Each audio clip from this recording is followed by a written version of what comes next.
Might be only early November, but some of the year's biggest Christmas adverts have already begun airing on our screens.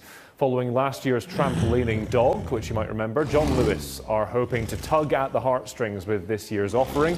This ad reportedly costs £7 million, and the Advertising Association says a record £6 billion, would you believe it, is going to be spent on Christmas advertising this year. So let's talk about it. Does spending that much money make sound financial sense, or have retailers boxed themselves in and committed themselves to bettering last year's advert every single Christmas? Let's ask the consumer affairs writer Harry Wallop and branding expert Simon Bailey. Gentlemen, good afternoon to you. Whatever we think about ads personally, I'm a bit of a Grinch myself when it comes to these things, but they don't just chuck them out there. They do their research and they must know that it has some effect. Oh yeah, they're incredibly effective. I mean, first of all, you can assume that these sophisticated retailers wouldn't keep doing it if it didn't yield significant results. But what I did was went back and looked at some statistics for 2014 when John Lewis ran Monty the Penguin.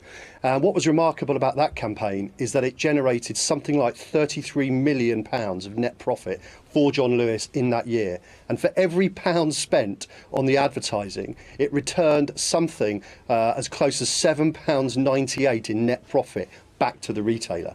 It's incredibly important, and it's a fantastic way, as Harry has just said, of connecting the brand with consumers at a really important point. They want to be top of mind and they want to be tip of tongue.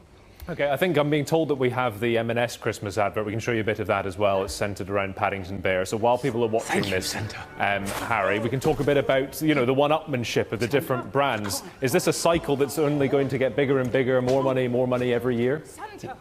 Well, at the moment, yes, it's a fantastic... Oh, sorry, Harry first. No, apologies.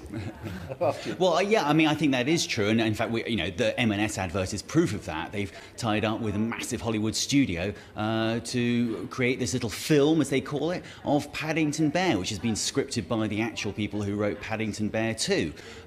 So, yes, and some of the smaller brands are really muscling in, and there is a risk that it all becomes a little bit samey. It's a kind of a formula of cute child, cute fluffy animal, warm, possibly schmaltzy message about the spirit of giving, and then hopefully we'll all go down to the shops again. So, it does become a bit of an arms race, and not everyone can win in an arms race.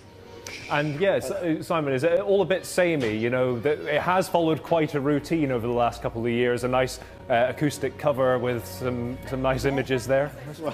Well, to be fair to John Lewis, I think they were the first, really, and they've become totemic. So I think they always benefit from that. I think other retailers are going to find it more difficult to achieve cut-through. And I would agree that actually, you've got the finest minds in advertising and UK advertising working on these campaigns.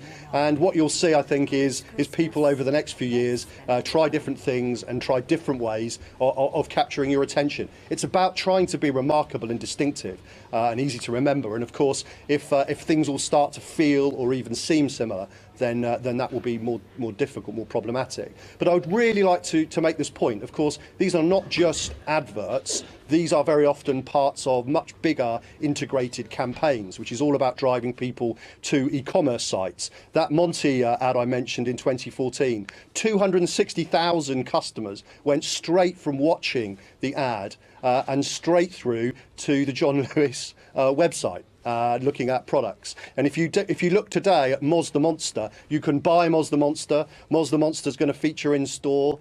Apparently, a couple of years ago, they even sent Monty the Penguin to the journalists and to broadcasters to alert everybody to the effect that these things are doing. So they're sophisticated campaigns designed to support the entire run-up to Christmas at what is often the most important time for retailers in a very competitive market. They are quite clever indeed.